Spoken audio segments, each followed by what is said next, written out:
All right, guys, here we go. Here we go. Next one. What do you think about this situation with Madami going to the White House? All the stuff he talked about Trump, all the time about got to come through all of us. I remember the speech.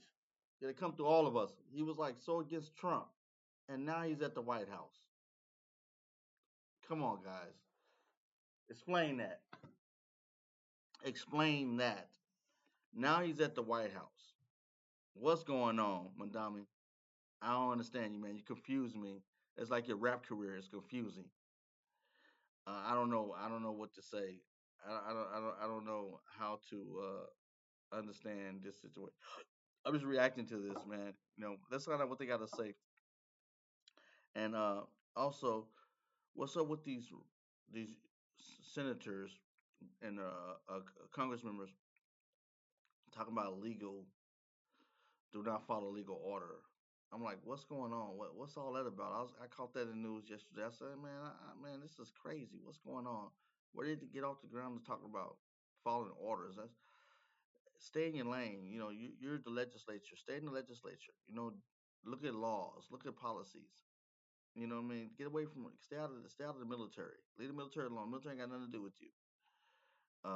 So it's amazing, but it's gonna be something happen. But I saw this clip. I want to react to this one. What do you guys think about Mazamin at the White House? What do you think about these congressmen at the talking about the military? What's your opinion? Let me know. Leave a comment, notify, turn on notifications, subscribe down below. Let's go.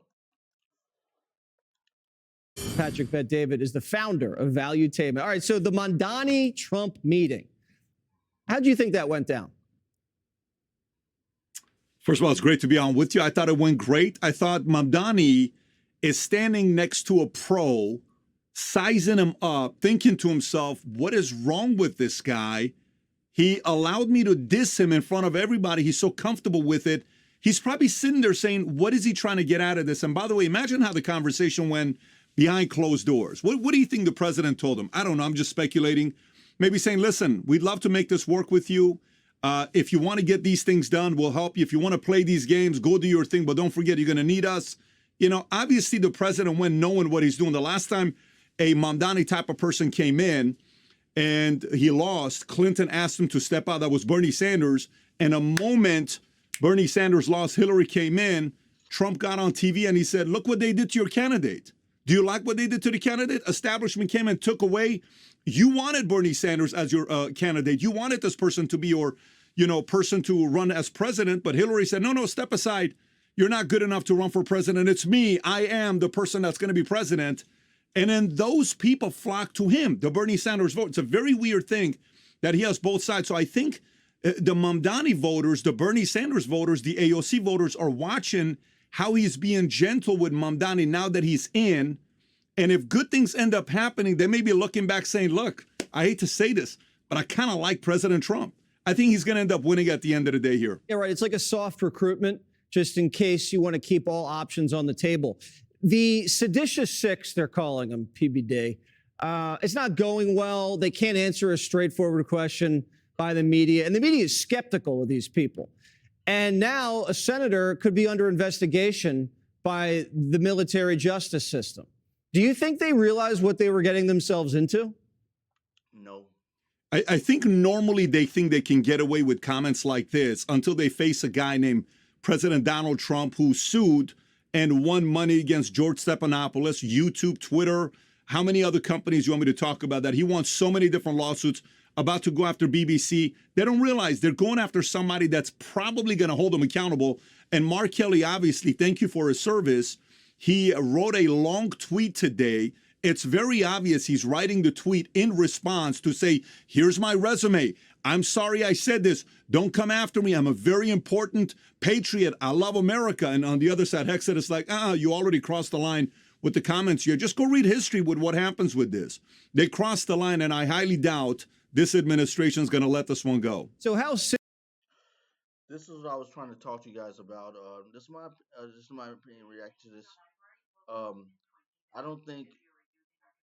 I think a lot of these representatives and congressmen, senators and congressmen, are still under the old administration mentality. Like, say what you want to say, do what you want to do. All is good, and nothing. You're not gonna be held up. You're not gonna be held accountable for your actions. If it's whatever, if it's negative, you're not gonna be held. Just do what you want to do. It was just a free for all. And now we got a administration that's in here that's law and order, and they're about upholding the law. It's a different game now. And now I think the guy has seen that he can't get away from that, and that the other branches and other federal agencies can stand on their principles, and things are being held at the regular standard, like it used to be held to standard before these last 4 years, before Donald Trump came in. It was a crazy 4 years. It was a crazy roller coaster ride. But now we got back to a sensibility and respect for the law and order of things, and we're going to move in the right direction and put this country back in shape. And people that like to burst out and say what they want to say, they're going to get dealt with uh, in a professional, respectful, in a way where they have to understand you just can't say what you want to say without any proof or factual evidence. So yeah, it's gonna get amazing out here. It's gonna get really interesting in the next we'll see uh couple years, because we have to get all this nonchalant, all this negative behavior out. Got to get make people be held accountable for their action, their their words they use uh, um, in society. So that's what's being done in the last 9 months, last 10 months. So he's going to continue doing it for the next few years. All right, let's continue on. Silly does it look if you have Trump meeting with Mondani, who's the exact opposite of him, and then you have former military guys out there in office trying to foment an insurrection within the ranks. I mean, it really kind of divides the Democrat Party. I mean, the communists usually look crazy, and now the establishment looks crazy. But this is their pattern. So you're sitting there having a civil conversation with somebody and you're debating.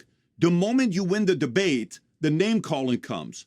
In this side, the moment they see progress and results happening, it's Russia collusion, it's another hoax, it's, what happened with the comment he made about there's good sides, people on good side, both sides. It's no kings. They want to target him. They want to keep coming after him. The reality of it is they have to talk about issues. And by the way, to be honest with you, I actually think Mamdani did. He talked about affordability, and the younger audience saw what was happening with it. We can sit here as conservatives watching this saying, oh my God, it's going to be great.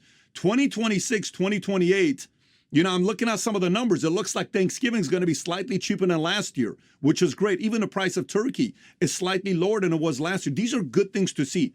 If the Republicans focus on delivering their promises on inflation, delivering their promises on the border, which they have, delivering the promises on making America safe again, delivering the promises on, making affordability. They got that last one.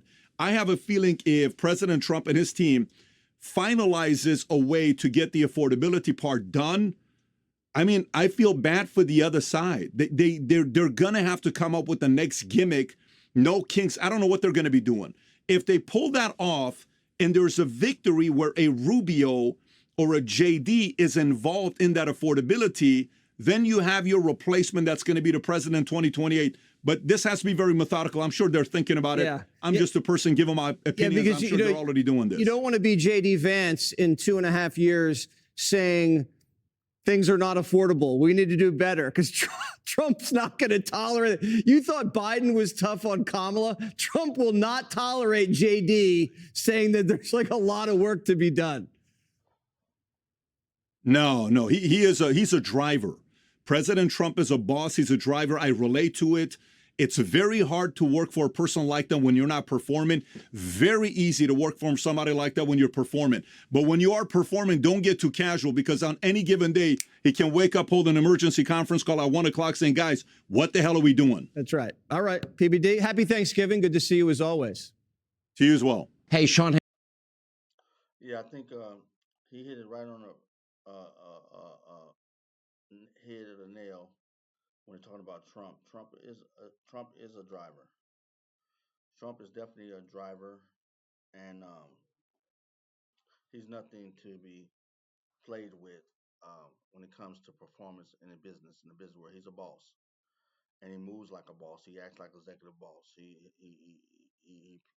he plays that position well, and people got to get to understand, got to know that, and not play with that. Um, so we'll see. Uh, they're talking about JD for next president, 2028. Yeah, but he can't get carried away, and I see something going on. I see it coming, but we'll see. We'll see what it looks like in the next 2 or 3 years. We'll see, because I'm noticing JD's getting more quiet and quieter. Uh, but nevertheless, we're going to see what's happening in the next few years. I think it's going to be an interesting 2028 bid. So, what do you guys think about this? Leave a message down below. Subscribe to the channel. Turn on your notification. Tell me if you like this or not. Leave a comment. I would like to hear from you.